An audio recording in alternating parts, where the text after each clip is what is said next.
Hello, Miriam. You're coming home today, right? Yeah, Mom. Should get there about 6 p.m. or so.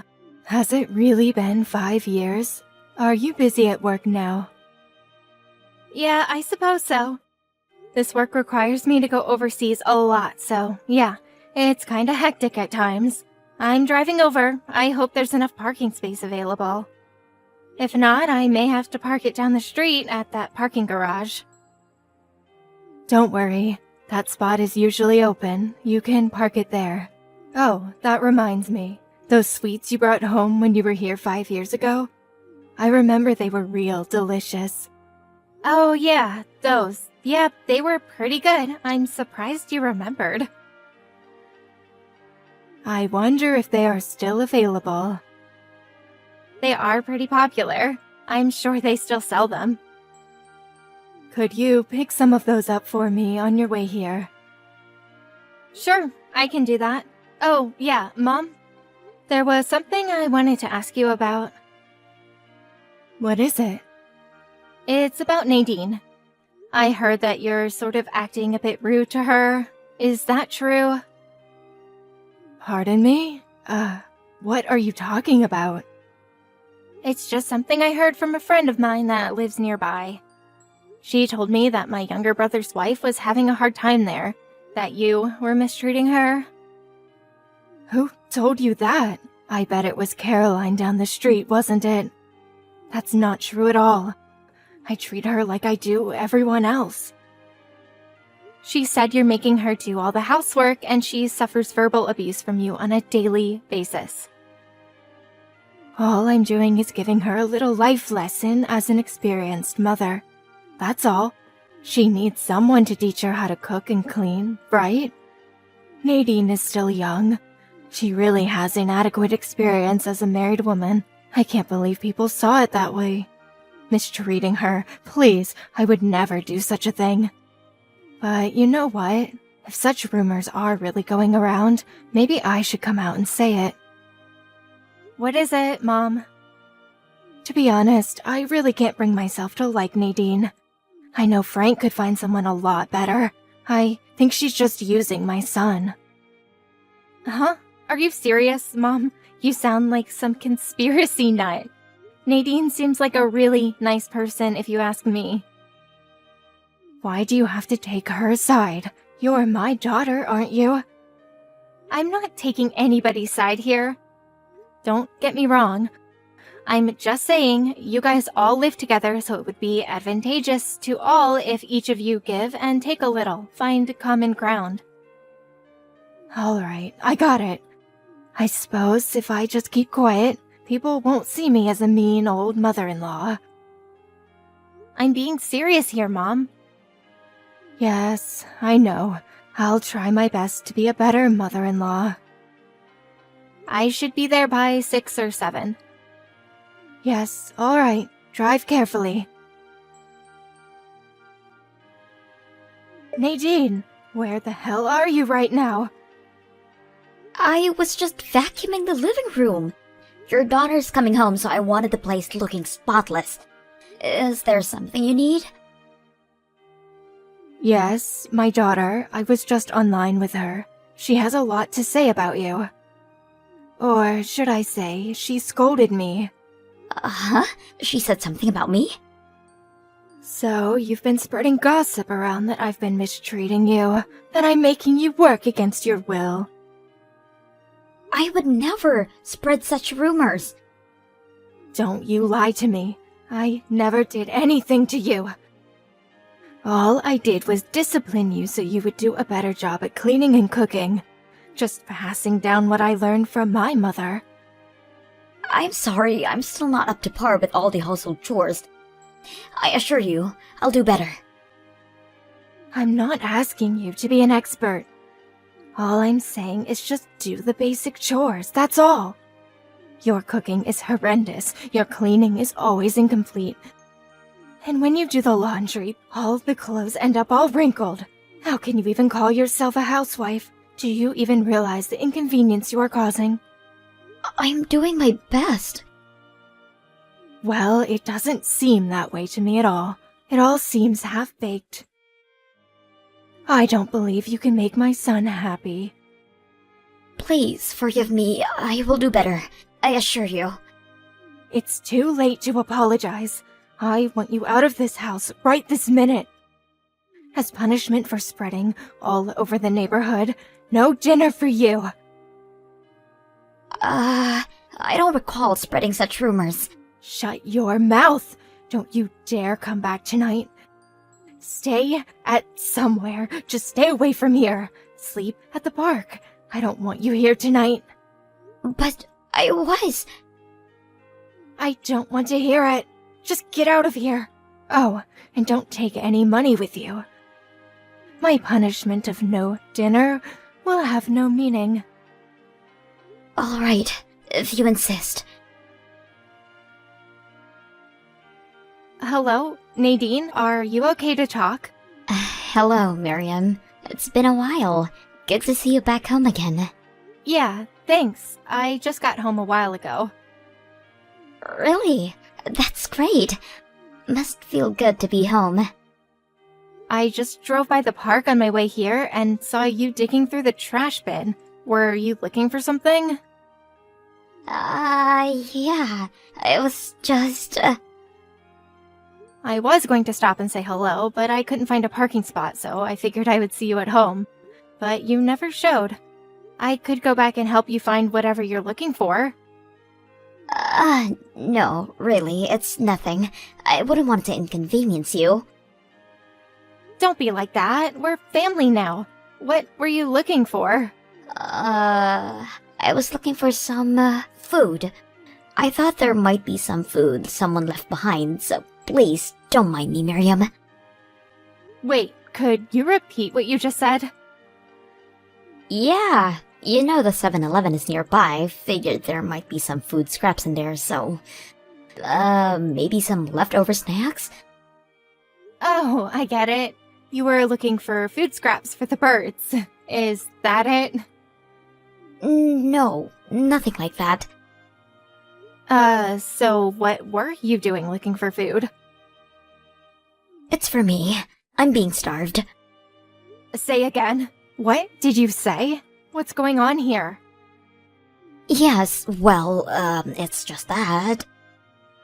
Does this have to do with how my mom is mistreating you? I really shouldn't. Come on, Nadine. You've told me this much. Just come out and tell the whole story. The reason you told me that much can only mean you're reaching out for help. Well, I'm here to help you, Nadine. So let that cat out of the bag. I'm right, aren't I? Well, I was.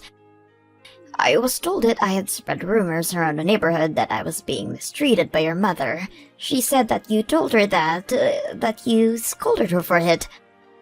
My God, she said that? All I said was I heard some rumors from a local friend and asked her if it was true. She, of course, denied it. But I never said anything about you spreading those rumors. Yes, of course. I know you're not the kind of person to do such a thing. Anyway, thanks for believing me. I'm not sure if my mom purposely twisted my words, knowing what I'd said, or just took it at face value. I never should have mentioned it. Made things worse. I'm really sorry, Nadine. Please, you're not to blame. Now that you told me, can I ask you a little more about your situation? About you digging through the trash earlier? Yes, that. Your mother won't allow me to eat as punishment, but when Frank is home, everything is pretty normal. But when he's late or on a business trip, she'd have her dinner as usual and then would throw all the leftovers away. She took possession of my bank book and cash card, so I'm constantly without money, unable to buy any food on my own. I see. If you have no money and no card, you can't even use your smartphone as a payment method. Yes, that's right. So, I was digging through the trash looking for scraps of food. I hate doing it, but I had no other choice. Well, that's good to hear. So you didn't really eat any of that stuff, right? No, not yet at least. Not yet? This happened before? The day before yesterday, Frank was ordered to go on a business trip for 2 weeks. Wait, he's gonna be gone for 2 weeks? This is the longest that he'll be gone. I've never had to endure this for that long. I don't know what I'm going to do. My parents passed away when I was young. I have no home to go back to. Wait a sec, don't tell me you haven't eaten in 2 days. Why didn't you say that earlier? I'm headed over there right now. Wait there by the park entrance. Don't you dare go anywhere, Nadine. Right. I'll be there. Nadine, are you seeing this? Where the hell are you right now? I'm sleeping in a park. Good girl. Don't you dare go knocking on people's doors for help. All you'll do is spread more lies about me. Better to spend some time in the park with the squirrels. You do anything stupid and I'll make Frank divorce you. Just keep that in mind as you gaze up at the stars. Nadine, are you there? Are you doing okay? Hello, Miriam. Yes, I'm fine. Thanks so much for getting me this motel room for the night. It's very comfortable. And thanks for dinner, too. I must have seemed like a hungry child. I'm really sorry. And that $300 you lent me, I'll pay that back as soon as possible. Forget about all that. Did you get a little rest? Yes, definitely. I feel much better thanks to you. You can have breakfast at the diner across the street after you check out tomorrow. So get your fill before I pick you up.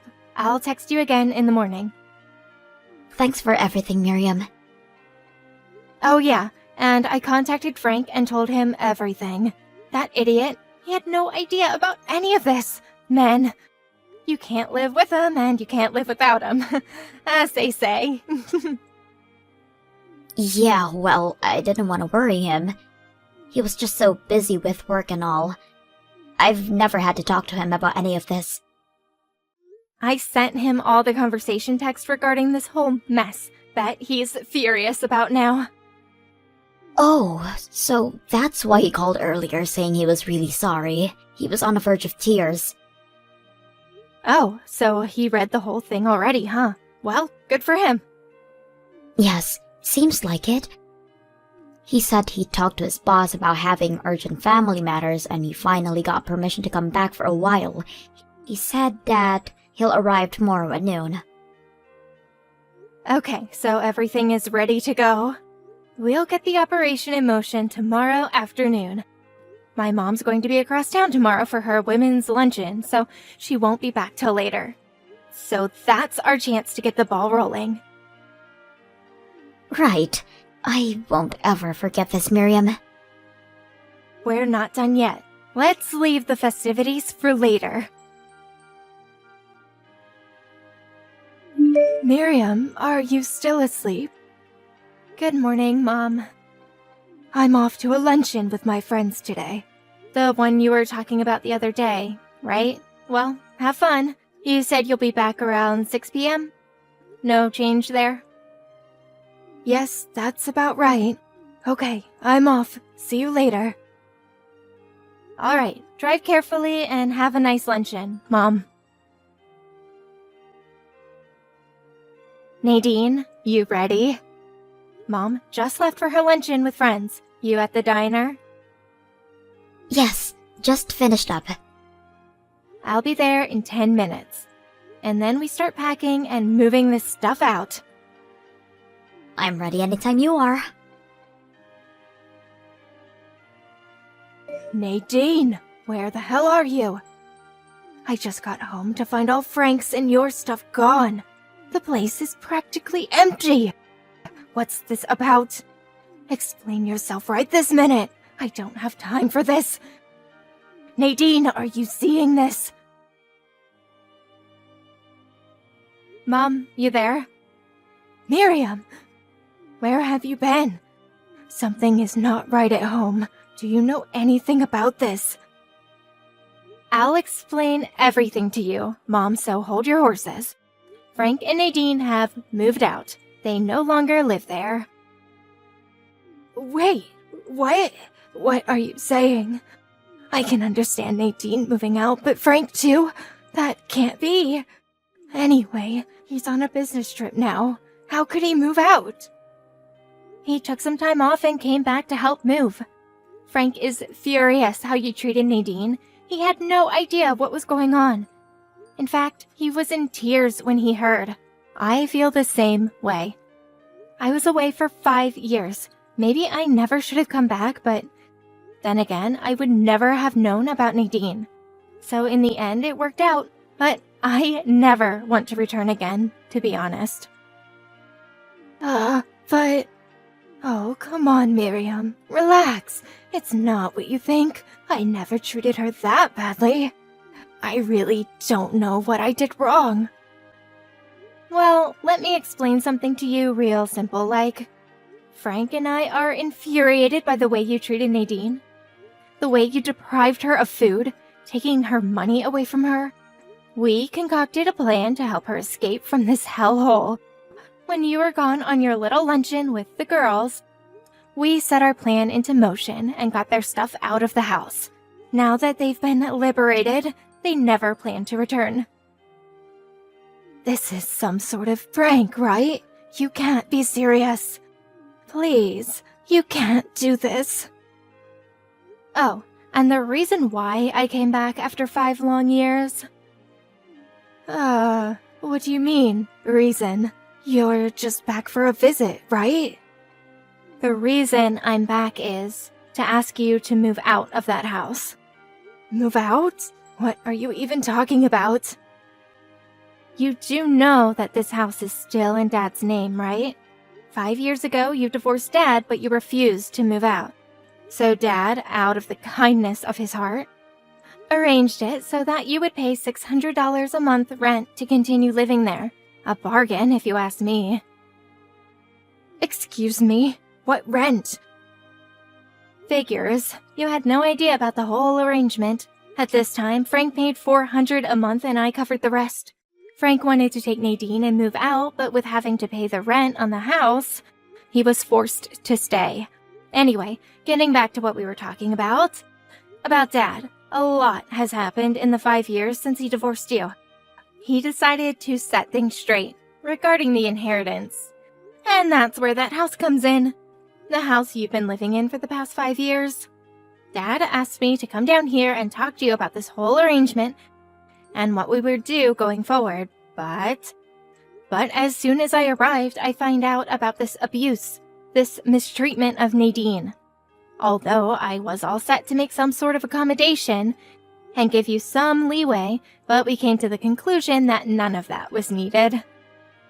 So, as the first step, I had Frank and Nadine escape from that house. How could you? I'm your mother, for God's sake! And you're next in line to get out of that house. What the hell are you talking about? You're my daughter! You can't do this! Why are you on your dad's side, anyways? The daughter should back her mother up. That's always been the way. Your father abandoned me to live with another woman. I bet you didn't know that. Before we got divorced, when I found out about their relationship, can you imagine how hurt I was? I was in a depression for months afterwards. And now you plan to confiscate this house from me. I'm the victim here. How cruel does someone have to be to do such a thing? And you're my daughter. As payment for the suffering he brought to me, I demand that he hand over this house to me as compensation. I will never leave this house. This house is mine. Never will I hand over this house to you double-crossing traitors. Wow, where did that come from? You got it all backwards, Mom. Dad met his current wife after he divorced you. The reason he divorced you was because of your selfishness and disregard for others. Always looking out for number one. My selfishness? I never. No use explaining things now, but we've already made the decision, Mom. You're out of that house, like it or not. You can't be serious. Where the hell am I going to go? I have nowhere else to go. My folks are gone. I have no real close relatives to turn to. What do I do? I'll introduce you to a live-in job. Live-in what? Live-in job, Mom. You can live and work there, all inclusive. Frank's boss had some connections and found you the perfect position. I'd take it if I were you. It's a small fish processing factory up north called Ace Fisheries. They need a supervisor for their employee dormitory. It also includes cooking and cleaning. Ace Fisheries? That sounds familiar. Where have I heard that name before? But live in? No way. I can't do that. I'd rather you take me in. You're my daughter. You take care of me. It's the least you can do for your own mother. That's not happening. Why? I'm sure you have enough room, now that my son has abandoned me. It seems the only other option is for my eldest daughter to take it upon herself to look after her poor mother. That only seems fair.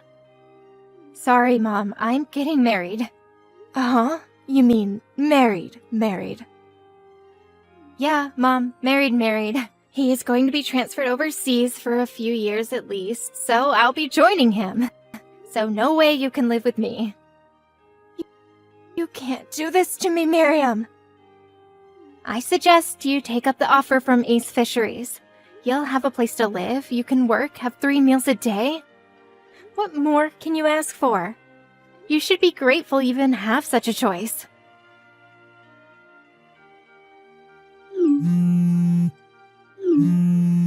I remember where I'd heard this Ace Fisheries. A friend's delinquent son ran into some trouble with the law, and one night a black van arrived at their home and took him away. Several years later, he returned, a completely changed man. A polite, well-groomed young man. I can't go there. Please, Miriam, I'm frightened.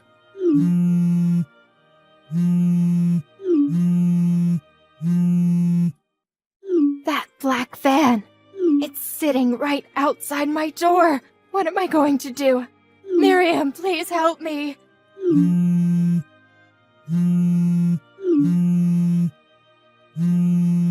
Miriam, please don't do this. Although she resisted when that van arrived at her house, but she eventually relented and packed her meager belongings and was taken away. She arrived at the site several hours later and began work the very next morning, which involved cooking and cleaning for the woman worker. Many of these women were veteran workers with years of experience. Although a supervisor of this dorm, these women were thick-skinned, hard-working folks, and they would not take any crap from anybody, much less a pampered old woman. She would jump a mile when one of these tough women even talked to her. A self-centered attitude is ill-suited in a place like that. But all things considered, I think she's in good hands. It will be a good life lesson for her. Maybe those women will knock some common sense into her. As for Frank and Nadine, they rented a small apartment near where my dad lives, and they see each other often. I hear Nadine gets along great with Dad's new wife. I hope things work out for them. Me? I'm getting married in the summer and then heading to Europe for a few years. Maybe I'll finally be able to visit Paris. It's gonna be an adventure.